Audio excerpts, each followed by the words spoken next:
Hello मेरे नौनिहालों, आर्यहन publications में आप सभी का मैं स्वागत करती हूँ। आइए इस प्रश्न का हल समझते हैं। देखिए प्रश्न क्या है। जंतुओं में रासायनिक समन्वय पर एक व्याख्यात्मक टिप्पणी लिखिए।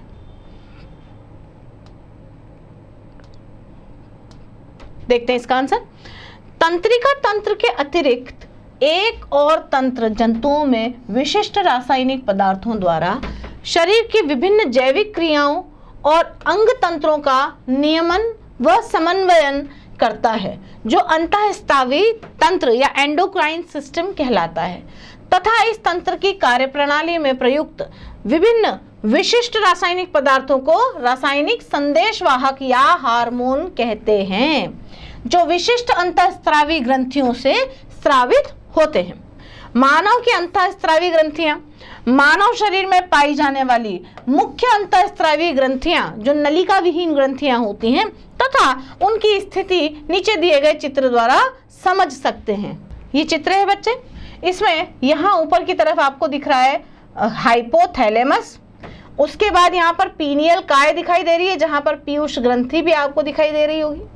फिर अवटु ग्रंथि ये रही और परावटु ग्रंथि ये इसके नीचे उपस्थित है। थाइमस ग्रंथि यहाँ पर स्थित होती है बच्चों। अग्नाशय ये अधिवृक्क जो है वो दोनों किडनियों या वृक्कों के ऊपर स्थित होता है। वृषण नर में तथा अंडाशय मादा में उपस्थित होता है और अधिवृक्क ग्रंथियां ये यहाँ पर उपस्थित होती है। तो इस तरीके से मानव के अंतःस्रावी ग्रंथियों का ये सचित्र वर्णन है। इसमें आगे चलते हैं। कुछ मुख्य हार्मोन एवं उनके कार्य। मानव में स्रावित होने वाले कुछ हार्मोन और उनके कार्य निम्नवत हैं। वृद्धि हार्मोन या सोमेटोट्रोपिन, यह हार्मोन अग्र पीयूष ग्रंथि से स्रावित होता है तथा प्रोटीन का बना होता है। इस हार्मोन का मुख्य लक्ष्य अस्थियां होती हैं। यह शारीरिक वृद्धि एवं विकास का नियमन करता है, अतः यह शरीर की वृद्धि का सबसे महत्वपूर्ण प्रेरक होता है। यह शरीर के सभी कोशिकाओं में डीएनए, आरएनए एवं प्रोटीन्स के संश्लेषण तथा हड्डियों एवं पेशियों की वृद्धि और मरम्मत का प्रेरक होता है। यह हार्मोन कार्बोहाइड्रेट, प्रोटीन तथा वसा उपापचय का भी नियमन करता है। दूसरा है बच्चों थायरॉक्सिन। यह हार्मोन थायराइड ग्रंथि द्वारा स्रावित होता है, जो कि मुख्यतः आयोडीन का उत्पाद होता है। यह हार्मोन शरीर में कार्बोहाइड्रेट, प्रोटीन तथा वसा की उपापचय यानी कि मेटाबॉलिक क्रियाओं का नियमन तथा नियंत्रण करता है।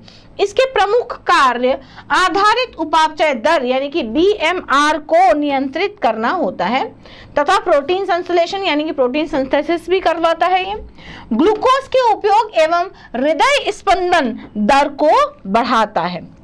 इसकी कमी से हृदय की गति धीमी, शरीर सुस्त एवं मस्तिष्क दुर्बल हो जाता है। इंसुलिन की बात करें, अग्नाशय ग्रंथि की कोशिकाओं द्वारा स्रावित यह हार्मोन ऊतकों विशेषकर पेशियों में कार्बोहाइड्रेट्स के उपयोग पर नियंत्रण, रुधिर में शर्करा स्तर का नियमन तथा यकृत कोशिकाओं में ग्लाइकोजेनेसिस को प्रेरित करता है। यह यकृत में शर्करा से वसा संश्लेषण को भी प्रेरित करता है। इस हार्मोन की कमी से मधुमेह रोग हो जाता है, जिसमें रुधिर में शर्करा का स्तर बढ़ जाता है।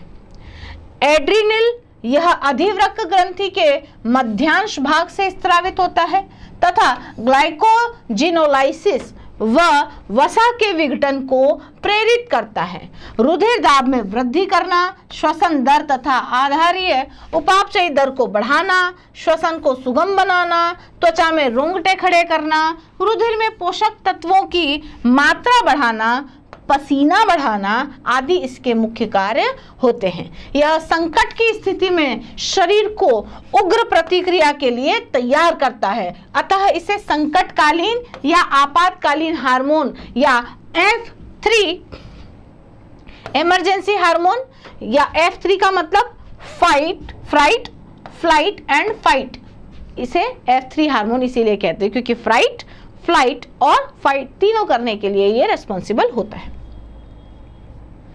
तो इस प्रकार से इस प्रश्न का हल आप सभी बच्चों को बहुत अच्छे से समझ में आया होगा। धन्यवाद।